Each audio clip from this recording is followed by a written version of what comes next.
आइए जानते हैं बिहार के हर जिला, हर क्षेत्र की फटाफट 50 बड़ी खबरों को केवल 10 मिनट में। साथ ही आज हम लोग इस वीडियो में जानेंगे सरकार ने कौन कौन सी बड़ी घोषणा की है और साथ ही मोदी जी ने 62 करोड़ की योजनाओं का शिलान्यास किया है, जिसमें रोजगार और नौकरियों की सौगात दी है। और जिन महिलाओं को अभी तक 10,000 नहीं मिला है तो कैसे मिलेगा, और ई श्रम कार्ड धारकों को 3,000 रूपए कब तक खाते में आएंगे, तो सब कुछ इस वीडियो के माध्यम से जानेंगे। तो वीडियो को लाइक करके चैनल को सब्सक्राइब जरूर कर दें और कमेंट में अपने जिला और शहर का नाम जरूर बताएं।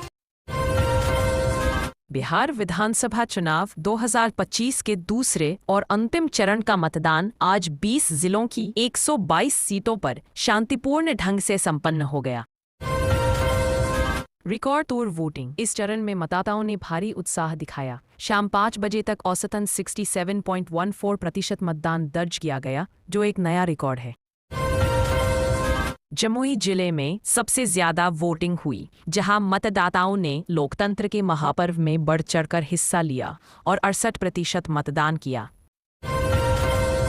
दिल्ली ब्लास्ट पर हाई अलर्ट। दिल्ली में हुए सीरियल ब्लास्ट के बाद पूरे बिहार में हाई अलर्ट घोषित किया गया है, खासकर भीड़ भाड़ वाले इलाकों में।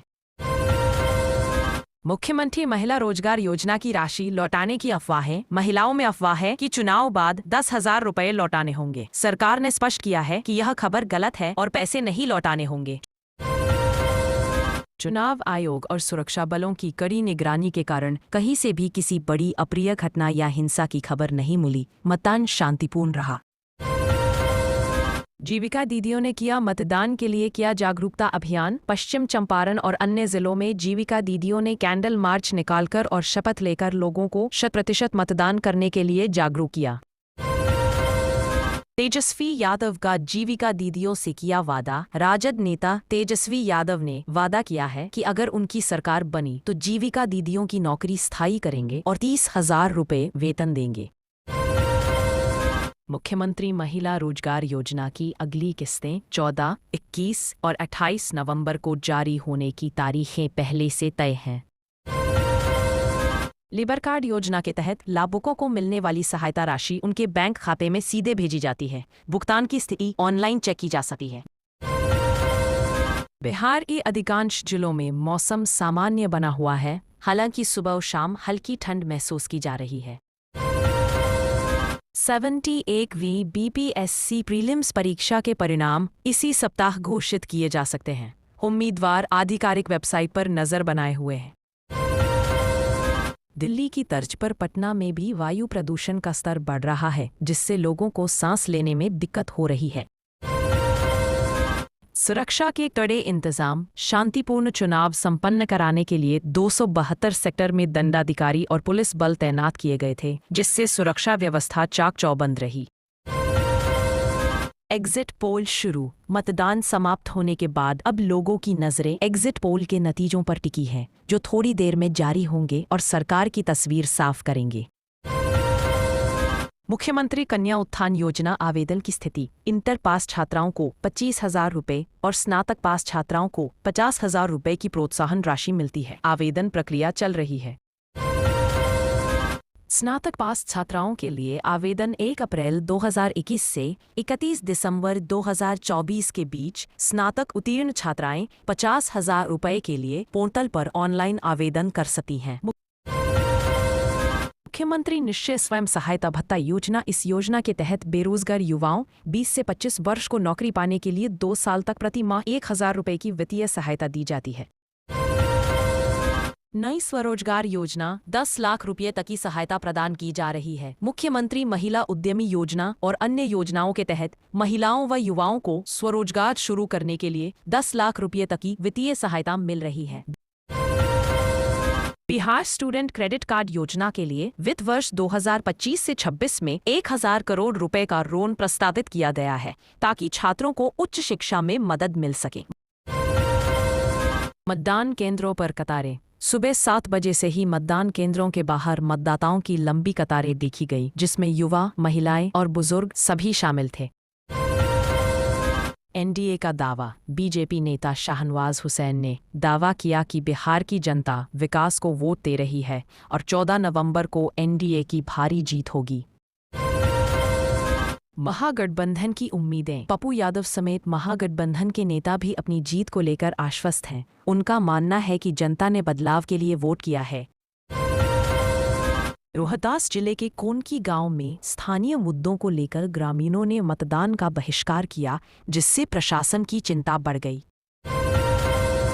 तेजस्वी यादव की सक्रियता। मतदान के दिन भी राष्ट्रीय जनता दल के नेता तेजस्वी यादव लगातार स्थिति पर नजर बनाए हुए थे और पार्टी कार्यकर्ताओं से फीडबैक ले रहे थे।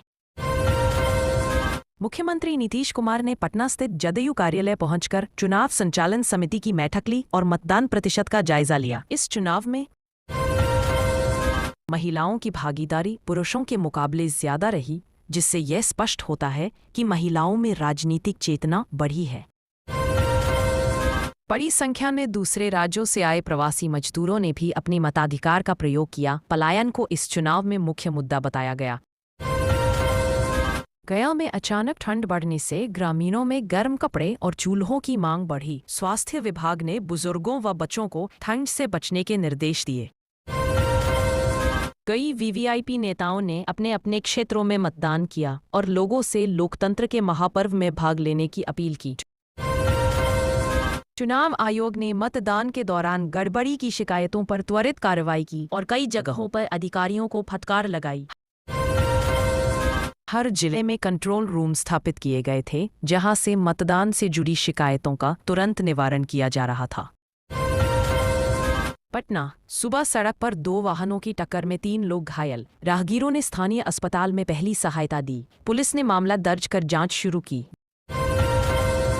देर शाम तक सभी मतदान दल ईवीएम और अन्य सामग्री जमा कराने के लिए वज्रगृह स्ट्रांग रूम की ओर रवाना होने लगे।